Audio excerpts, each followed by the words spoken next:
Hello, and welcome to working with left outer join. In this video, we will learn about creating a result set by joining rows from two tables.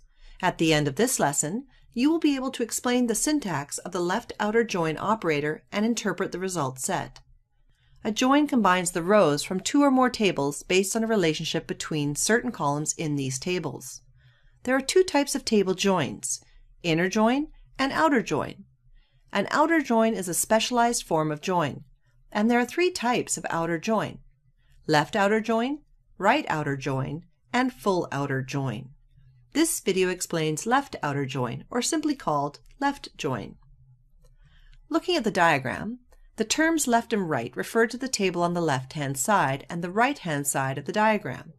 In this diagram, table 1 is the left table. A left join matches the results from two tables and displays all the rows from the left table and combines the information with rows from the right table that match the criteria specified in the query. In this diagram, a left join matches all the rows from table 1 and combines the information with rows from table 2 that match the criteria specified in the query. Based on our simplified library database model, if we want to check the status of all people to see what books they have borrowed, this information is split between two tables, the borrower table and the loan table.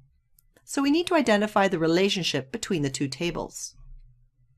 In this example, we do this by matching the borrower ID. Notice that the column borrower ID exists in the borrower table as the primary key, and the loan table as the foreign key. A primary key uniquely identifies each row in a table. A foreign key is a set of columns referring to a primary key of another table. In an outer join, the first table specified in the from clause of the SQL statement is referred to as the left table, and the remaining table is referred to as the right table. This is the syntax of the select statement for a left join. In this example, the borrower table is the first table specified in the from clause of the select statement, so the borrower table is the left table, and the loan table is the right table. Notice that in the from clause, we identify the borrower table as B and the loan table as L. This use of the letter B and the letter L is referred to as an alias. In this join, each column name is prefixed with either the letter B or L. This helps indicate which table each column is associated with.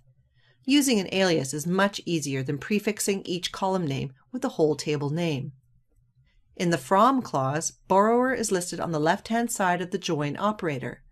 Therefore, we will select all rows from the borrower table and combine this with the contents of the loan table based on the criteria specified in the query.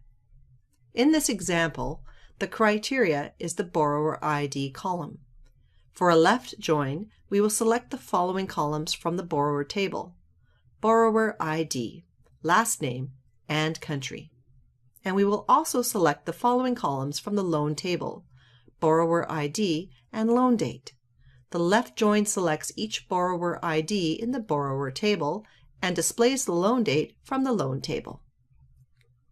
And here is the result set.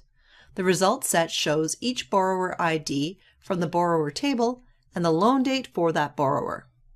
Notice there is a loan date for the first 5 rows, D1 through D5. However, for the last 3 rows, the borrow ID and loan date show null values. Let's take a closer look at this. A null value indicates an unknown value. When using a left join, if the right table does not have a corresponding value, a null value is returned.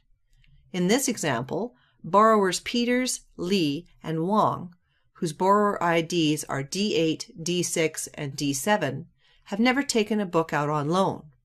Therefore, there is no corresponding borrower ID value in the loan table. In this example, the left join displayed all rows from the left table, the borrower table, and combined the information with rows from the right table, the loan table.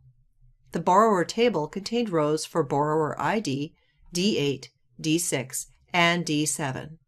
However, the loan table did not contain rows for these borrower IDs. Therefore, the result set displayed null values for these borrower IDs. Now you can explain the syntax of the left outer join operator and interpret the result set, including a null value. Thanks for watching this video.